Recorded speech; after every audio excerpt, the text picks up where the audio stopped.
Morning everybody. I hope you're all good. Looks like we've got a few in already. I've got a bit of a different setup today, so hopefully everything works okay. It might be a bit more echoey than usual. We'll work out where to place microphones and stuff. Morning Becky, morning Martin. We're on session 3 of the lymphatic system. And yeah, I think that, but there's definitely going to be another one. So we'll definitely do 4.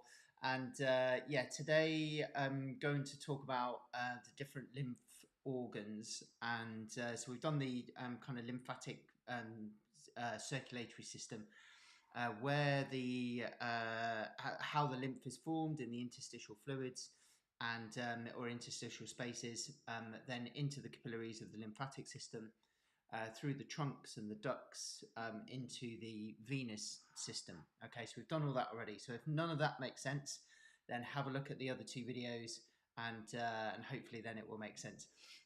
So yeah, today we're going to look at the kind of immune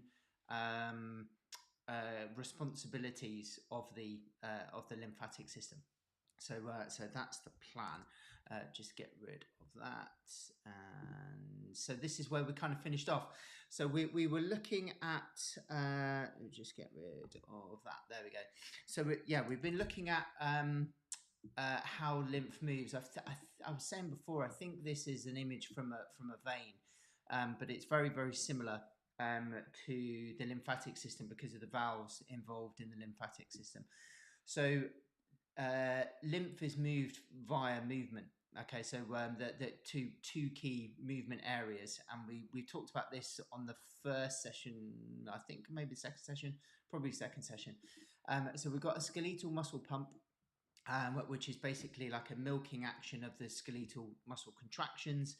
So very similar to the vein system, because when you contract a muscle, it then compresses the vein. Whatever blood is in the vein, deoxygenated blood, is then pushed up through a valve, and then as the muscle then relaxes, then the valves close and the blood is shunted up the body back to the heart via the vena cava. So it's exactly the same with the lymphatic system.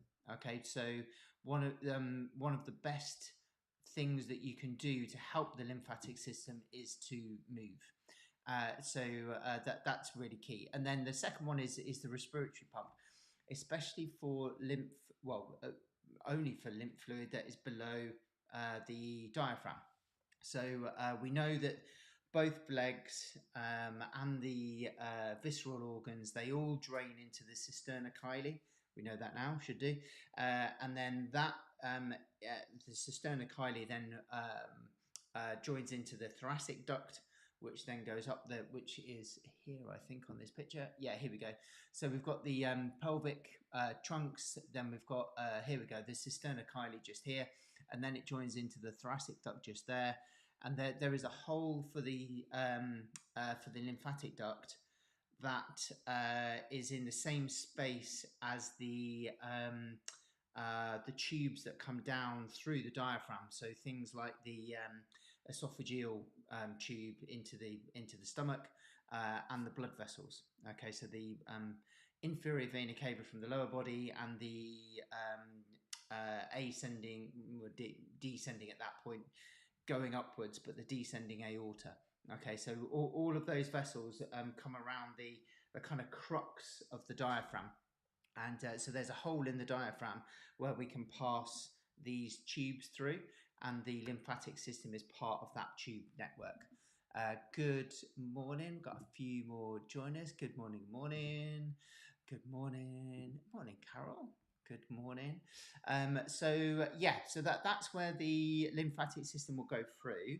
So the good thing with that is we've got this muscular pump to help with the skeletal muscle pump, but we've also got the respiratory pump, so this area here. So if you're active and you can encourage someone to be active, then it will really help with lymphatic fluid movement from the lower body into the cisterna chyli and then up through the diaphragm, and then shunting that the lymph from the thoracic duct then into the veins. Okay, so that's those are your two main ways that we shift lymphatic fluid. There are some like techniques that you can do to help lymphatic flow in terms of manual therapy, but whilst they help, they pale in significance to moving. Okay, so obviously sometimes people can't move, so that's the only thing that you can do. But if they can move and they can exercise, or they can increase their respiratory rate. So for example, if they've injured one leg, then we can get them to exercise the other leg. Or if they're stuck in bed because they've got some kind of illness, then we can at least get them to pump their feet, pump their legs, moving the limbs, so that we can move both deoxygenated blood plus the lymphatic fluid as well. And then combining that with manual therapy if they can't really move very well. Okay. Good morning, Penny. Good morning. We've got quite a few in today. Yes, we covered that last time, and then this is where we kind of finished. So we were looking here, just move me out of the way, at the start of immune cells and how they form, the different types of immune cells, and then where they live after they've been formed. Okay, so we've got these primary and secondary lymphatic organs. The primary lymphatic organs are where these immune cells originate from. Okay, so and again, we very, very briefly covered this. I think it was last week. So we've got sites where stem cells divide and then become immunocompetent, so basically capable of mounting an immune response. So we've got stem cells that can become anything in the bone marrow. And I think it was Penny that asked a question about this last week. And there's been I've been teaching over in the States a few times last year. And one of the times when I was over there, where I heard a lecture from this guy, and stem cell harvesting is becoming real big business in the States. Okay, they showed us a video of how they did it, and it was absolutely grim. And I'm an anatomist, so it was pretty bad. And obviously, I don't know, it's in its infancy, so I'm unsure of the kind of regulations and stuff, but hey ho, it's starting to happen, where basically you extract the stem cells whilst you're younger. You freeze them, and then if you have any kind of problems when you're older, you can then unfreeze them and then use them to differentiate into whatever you need. And then you put them back into your own body, so it's your own stem cells going back in. So it's kind of like blood doping, but for stem cells. Let's have look. Becky's just asked there. So just make that a bit bigger so I can see as well. Is massage a contraindication for someone who is paralysed from the waist down, who has increased swelling due to disability? I think the only thing I'd be worried about is the lack of sensation.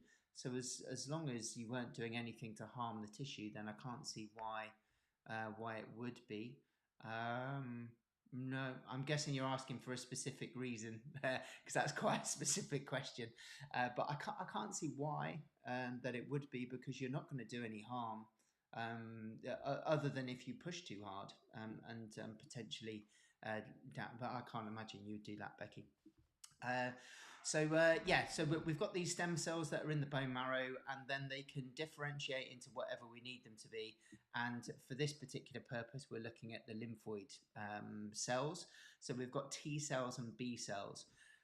So the primary lymphatic organs are the red bone marrow, which is in the long bones and flat bones predominantly, and the thymus. Okay, so those are the two primary lymphatic sites. Okay, so basically what happens is you produce these two immune cells, and the T cells are at this point they're immature. So what they need to do is they need to travel to the other, where are we? Where is it here? They need to travel to the other primary lymphatic organ, which is the thymus, and that's why it's called a T cell, because it's a thymus cell, and a thymocyte when it's in the thymus, and that then matures depending on what you've been exposed to in the time you've been alive. So you will have some sort of immunity to pathogens coming into your body because of that they'll be made in the thymus. Okay, so the T cell at that point, if we have a look down here, so pluripotent can become many different cells. These are stem cells in red bone marrow, give rise to mature immunocompetent B cells. Okay, so they're ready to go. Yeah, the B cells, but they go to live in secondary lymphatic organs. Okay, so they're produced in the primary ones, which is the bone marrow in this case with the B cells. T cells are also made there, but they mature in the thymus. Okay, so when they're here coming out of the bone marrow, they're called pre T cells or precursor T cells, and then they then find their way to the thymus and mature.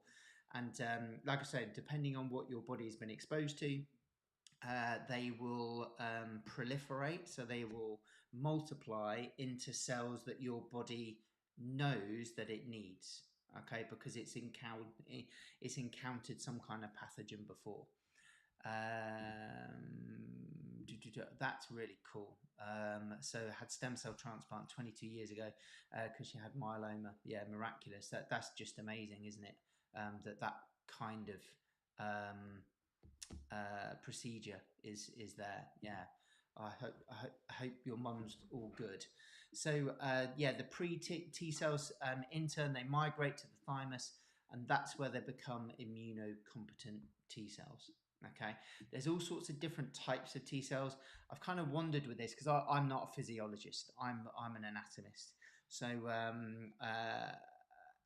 there's so much detail that you could go into this. And I've been reading books and listening to videos all week, and it confuses the hell out of me.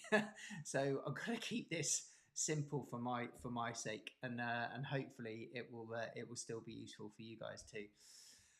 So once you've got these immunocompetent cells, so mature T cells or these B cells that have been created by the bone marrow, they then go and live in secondary lymphatic organs. Okay, so the secondary lymphatic organs are sites where most immune responses occur. So we've got lymph nodes, which we've mentioned a couple of times, and we were talking about them being concentrated around the neck, in the axilla, so the armpit area, in the groin, those kind of regions of the body that we know about, and we've, if you've ever been ill, then it's like, oh, my glands are up, and those are the things that you can feel is the lymph nodes have got bigger. So I've been meaning to show this for ages, and that brings me on to this. So this is they've all been coloured in, which is brilliant. But this is a dissection of a inguinal region, and you can see the lymph nodes here, and of course lymph is green, isn't it? So they've coloured it green, and the veins are blue, obviously. So these have been coloured in blue. They've just been dyed. Okay, so yeah, they don't look like that in real life, and you can see these lymphoid lumps, which are the lymph nodes all around the groin area. Okay, so femoral vein is here, yeah, around that area there. So it's between your pubic bone and your ASIS, where the inguinal ligament is. That's where your lymph nodes will be in that region. Okay, so inguinal or inguinal lymph nodes are there. So that's one I've been meaning to show. We've got to get a bit of anatomy in there. Okay, so lymph nodes, as I said, scattered throughout the body, and they are concentrated in certain areas. Then we've got the spleen, which is this weird thing here. Okay, so that there is your stomach. Just above that will be your diaphragm. And then you've got your large intestine, your colon, just underneath. So the spleen is located in the left-hand side, so your left, just sort of underneath your rib cage kind of area there. The spleen can get massive. You can have what's called splenomegaly, and in fact we'll talk about that more when we have a look at the pathology. But if you get an enlarged spleen, then what happens is it starts to grow this way. That's what I remember from doing abdominal exams. So you'll be able to palpate an enlarged spleen. I'll see if I can find a picture of one as well. Always interesting to see those. And then we've got lymphatic nodules or follicles as well, and we'll talk about those next week. I haven't got them on this week's session. So the thymus, lymph nodes and spleen are considered organs because each is surrounded by a connective tissue capsule. Okay, so they're kind of differentiated from other lymphoid tissue because of their structure. Okay, cool. So primary lymph organs are the bone marrow and the thymus. So that's where your B cells and T cells are either made or mature. And then once they mature, they then enter the bloodstream, and then they reside within these secondary lymphoid organs, and then that's where they do their work. Okay, so that's where they get busy. Okay, so let's have a look at this. So this is the thymus. It's really, really close to the thyroid, so it's a bit confusing, and they sound very similar. The structure is virtually the same, but they do very different things. Okay, so don't get confused with the thymus and the thyroid, even though they are very close together. So this is what the thymus looks like. It's located in the mediastinum between the sternum and the aorta. So sternum's here, so your breastbone.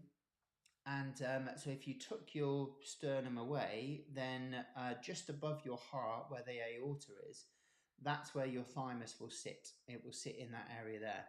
And then if you took the thymus out, you'd then see the aorta underneath. So it's sandwiched in between your sternum and your aorta. Okay, so that's where it's located. There's an enveloping layer of connective tissue, so that's why it's considered an organ. And they hold the two lobes close together, but there is a separation between the two. So that's this bit here. Okay, which again is very similar to the thyroid. So two lobes with a connecting piece of connective tissue. Each lobule, so each lobe, consists of a deeply stained outer cortex and a lighter stained central medulla. So if we have a look around here, we've got this darker stain around here. Okay, there we go. So that's your cortex labeled on that side. And then the medulla is this lighter stained area here. Okay, now the cortex is composed of a large number of T cells and scattered dendritic cells. We'll talk about those a little bit later. But dendrites, you might remember those from neurology when you're looking at the dendrites around a nerve cell. And dendrons basically means tree-like. That's where my Greek comes in handy sometimes. So they've got like these little feelers all around the cell. And these dendritic cells have got a similar kind of structure. They're not a neuron, so they don't transmit nerve impulses. But what they do, those dendritic cells, is they help to present pathogens to the immune system, to the B cells and the T cells. So if they spot something, they kind of catch it and go, yeah, you need to deal with that. And they catch them in the trees that are around, so the kind of branches that are around them. So we've got these dendritic cells that do that kind of job. Epithelial cells, which is just kind of lining, and then something called a macrophage. And again, macrophages you might have heard from tissue healing if you've studied when you get injured and there's debris within a certain area, so maybe dead blood cells or dead collagen tissue or whatever it is after an injury. and the macrophages go along and they basically clean them up. Okay, so the way that I present those is like a big Pac-Man. So you got Pac-Man just munching all the rubbish. Okay, so that's what macrophages are. Immature T cells, so these pre-T cells that are coming from the bone marrow, they migrate from red bone marrow, there you go, to the cortex of the thymus. So to this area here. So carried there by the bloodstream, and then they reside in there. And then this is where they proliferate, so they increase in number, and then they start to mature. So basically, this is a training camp. Okay, so the thymus is a training camp for those immature T cells to get trained up, to identify who's a problem coming into your body. Okay, yeah. Macrophages are Pac-Man. Yeah, definitely. Yeah, that's the best way to remember it. And then these are the dendritic cells. Okay, so monocyte-derived dendrites. So it's stupidly long names for these things, but they are different from the dendrites around a neuron. Okay, so they do different things, but they look very similar. So if you're thinking, why is it called the same? It's because dendrite means tree-like. Okay, so dendritic cells assist the maturation process.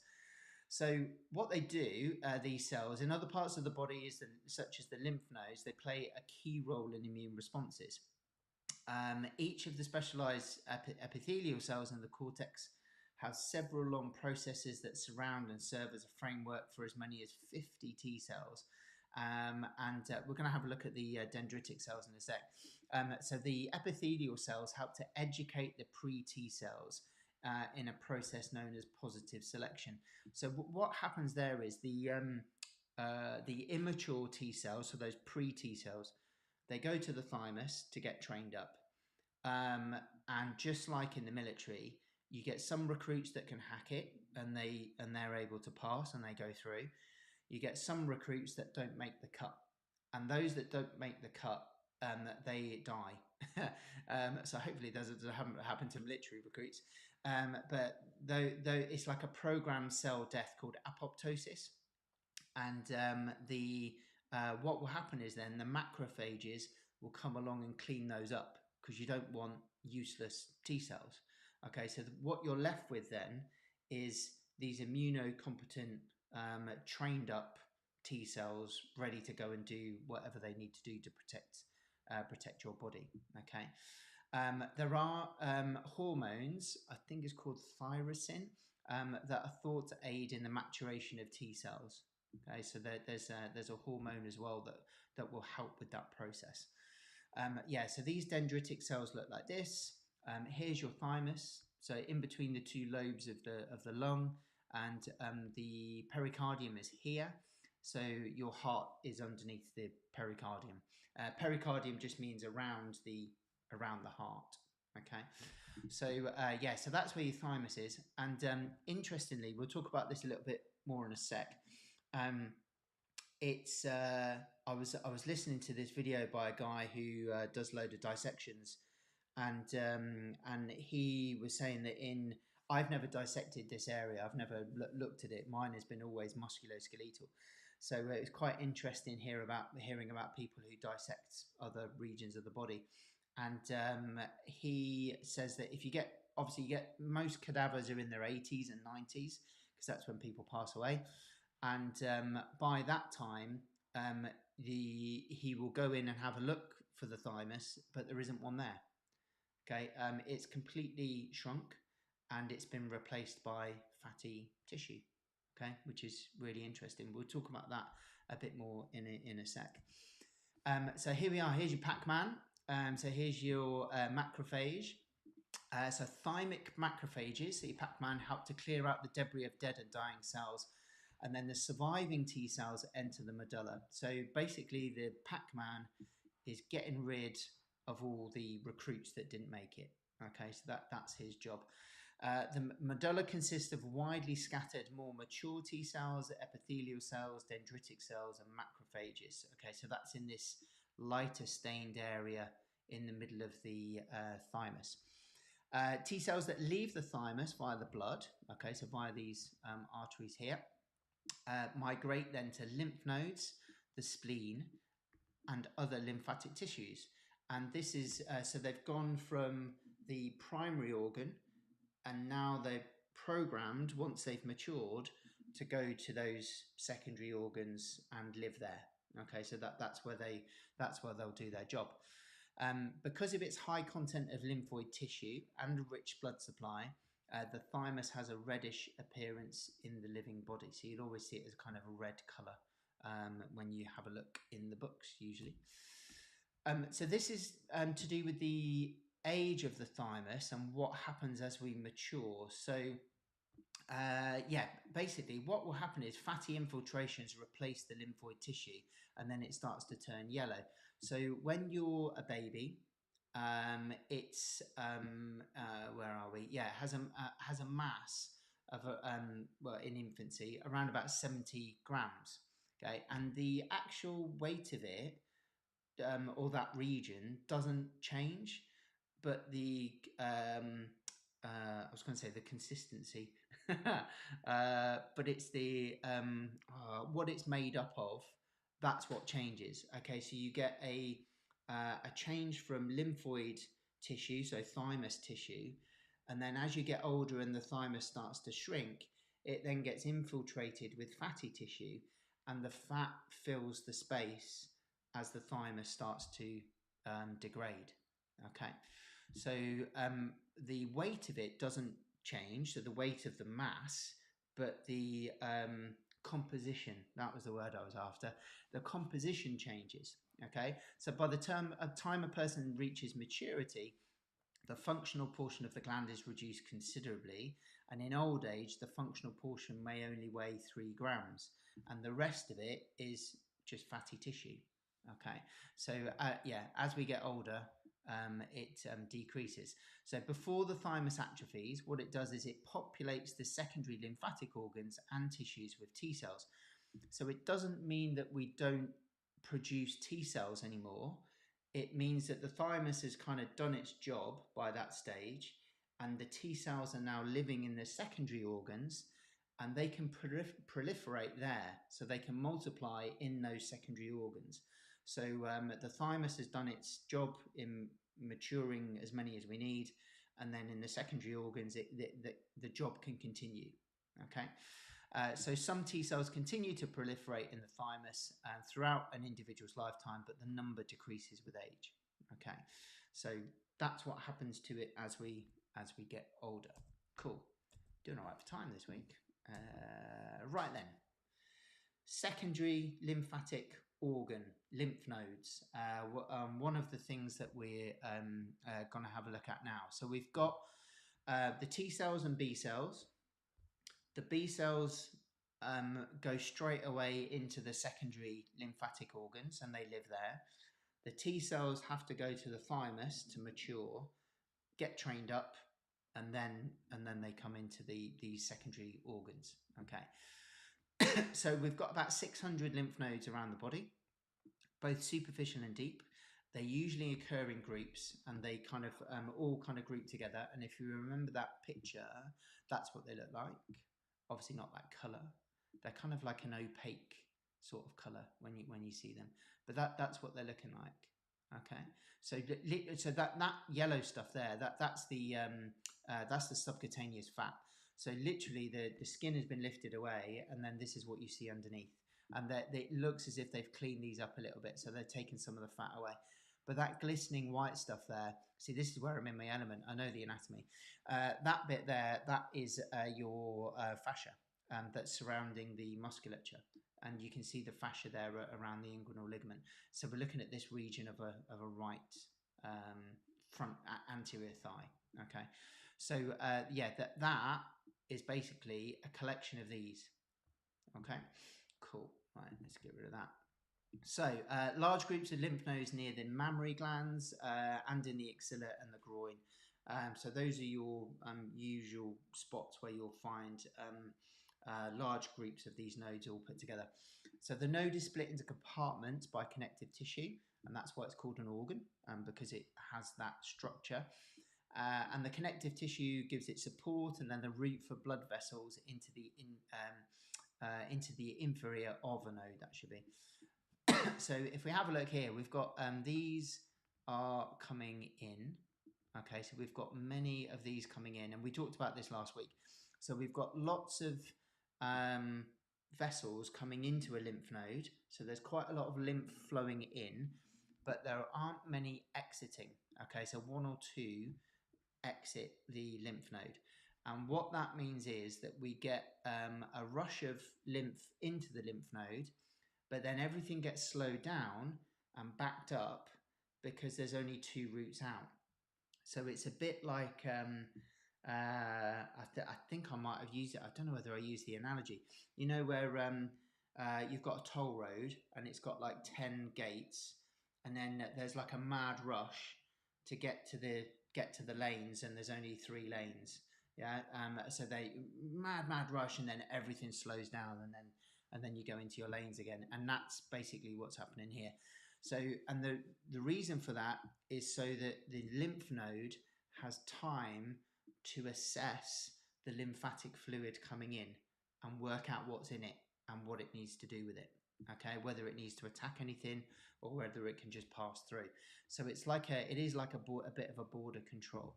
Okay, so we've got different parts. So the functioning part of a lymph node is divided into the superficial cortex and the deep medulla.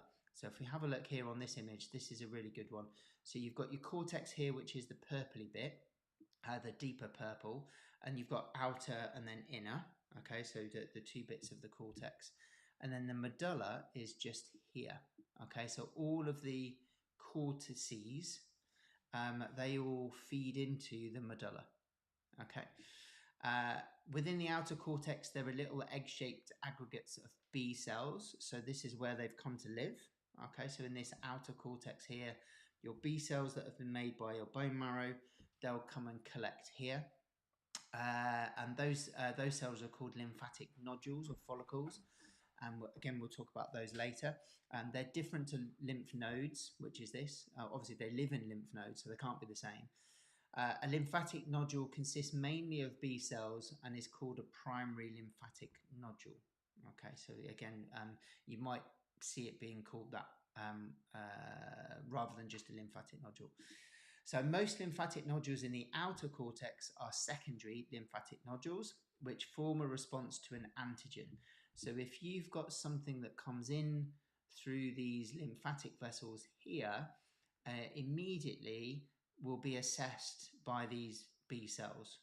Okay, so if this foreign substance is picked up, then the B cells will start to assess it and work out whether it's can pass through or whether something needs to be done. Okay, so that's your kind of first line of defense in a lymph node. Then what will happen is then, so if an antigen comes in, this B cell will identify it. It will then activate the B cell. It will turn it into a lymph building cell, so a lymphoblast, which will then differentiate into one of 2 cells. So it'll either become a memory cell to remember that antigen, and it will go, right, if we see that one again, then we know that we need to get rid of it. Okay. Or it turns into this type of B cell, which turns into a plasma cell, which then releases antibodies. Okay, so it will go one of 2 ways: either memory cell to remember what this was that came in, or a B cell that turns into a plasma cell that then releases antibodies. Okay, so that's what your B cell will do in that lymph node. Like I said, it gets a bit confusing. So B cells recognize an antigen.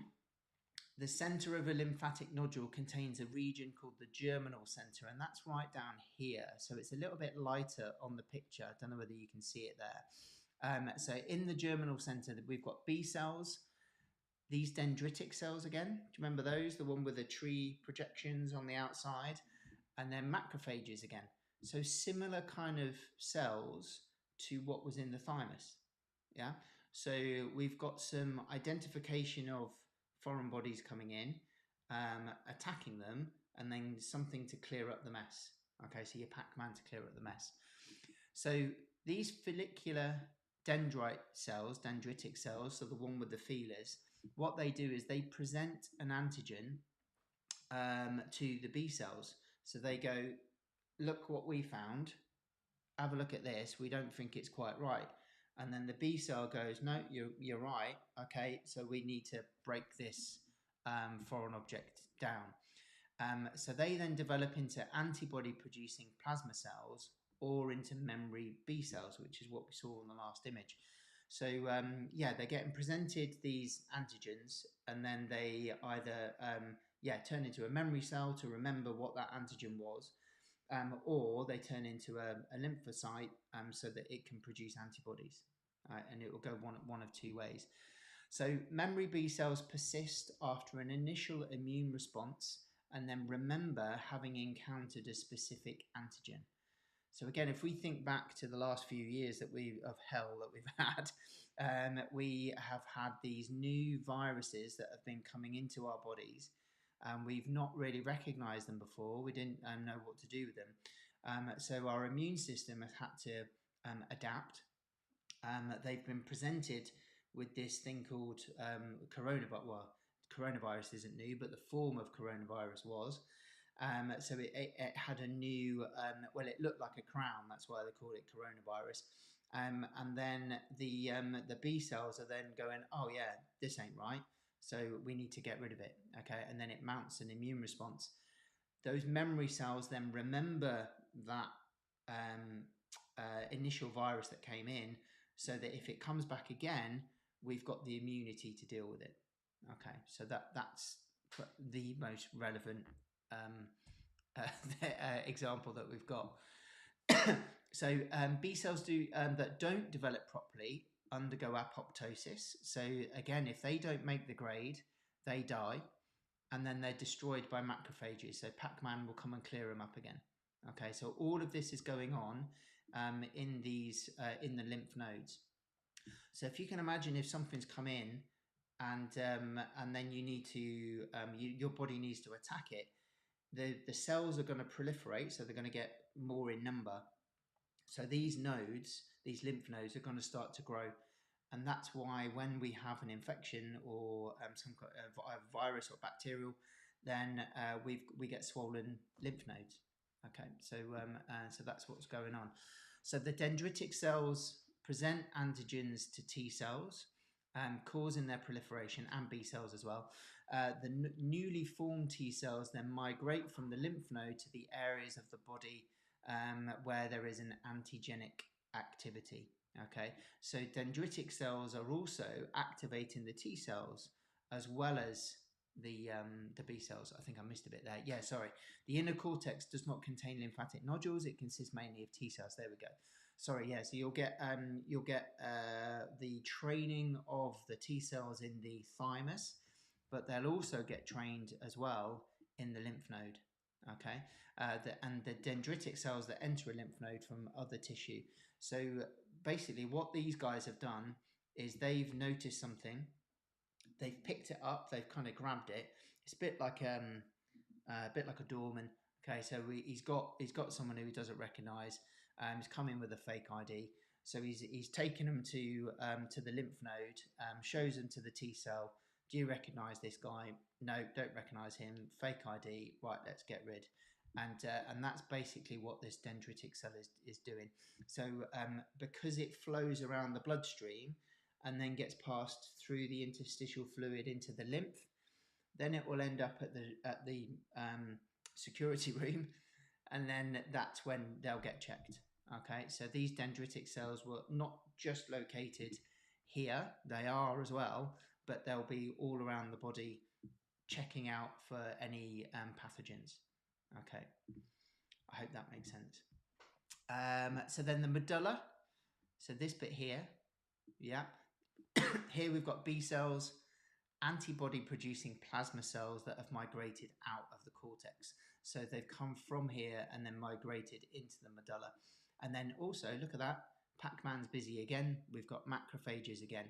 So the various cells are embedded in a network of reticular fibers. So it's like connective tissue web, okay, like a webbing. It's basically like a net to catch stuff and like sieve the fluid. Okay, that's basically what it's doing. And reticular cells to make the reticular fibers. Cool. So hopefully you remember this. So we've got blood capillaries up here. So we've got the plasma in the blood. Then that plasma migrates across into the interstitial fluid, so in between the tissues. That interstitial fluid, when it enters the lymphatic capillaries, is then called lymph. And then it goes into the lymph vessels, so the trunks. Then it goes into the lymphatic ducts, then into the veins, so the junction of the internal jugular, and then in the subclavian vein, and then superior vena cava into the heart. Okay, so around this area here, where we've got trunks coming in, between here and here, this bit and this bit is, if it works, this is your lymph node. Okay, so if we just go back one, let's go back there we go, cool. So we've got interstitial fluid. I'm just checking the time. Lymphatic capillaries, okay, so that's lymphatic fluid at that point. And then before it gets into the trunks, it will be filtered, okay, because what we don't want is stuff with, and it will be filtered several times as well, so that the lymphatic fluid, if you imagine stuff in your foot, if you've got like bacteria in your foot or whatever, then you've got lymphoid tissue, so lymph nodes behind the knee, and you've got them in the groin, and then you've got them around the abdomen area as well. So you've got several places where the lymph fluid will be analysed before it gets to your blood network. Okay, you don't want stuff that's not good for you in your blood. Yeah, so we've got several points at which it gets filtered. So if we have a look at this bit, so this is where how it happens. So you've got lymph in through here, and if you notice, these are all numbered. This is a great, I'm so glad I found this picture. So we've got afferent lymphatic vessel coming in, okay, so it's going to flood into this outer cortex area. It goes through the I had to retype that several times because it looked like subscapular. It's subcapsular, so underneath the capsule, sinus, which means like a hole, like a valley. Okay, so if you think about the sinuses in your face, it's like that. So subcapsular sinus.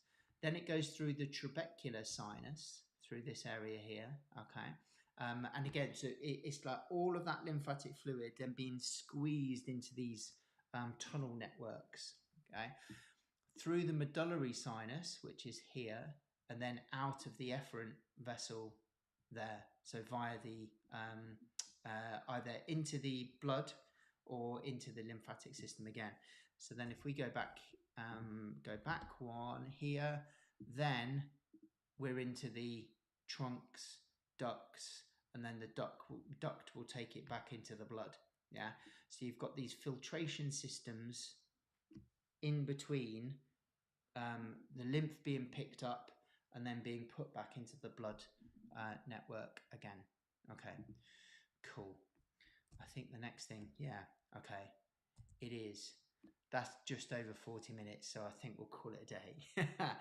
Next thing we'll look at next week is the spleen. Hopefully that's all made sense. It kind of made sense to me in my head, so hopefully that came across to you guys as well. Let me know if you've got any questions, and it looks like the lymphatic seems to be a popular session. I have to go back to the boring old hip once we finish this. If there's any other areas of physiology you want to have a look at, then let me know. We cover the circulatory system because we look at the heart and the lungs and everything. But yeah, if there's anything else you want to have a look at, then let us know.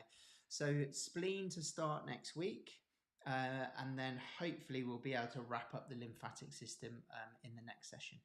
Cool. Right. If anybody's got any questions, give me a shout in the group. Otherwise, I'll see you next Monday, 10 o'clock. See you then.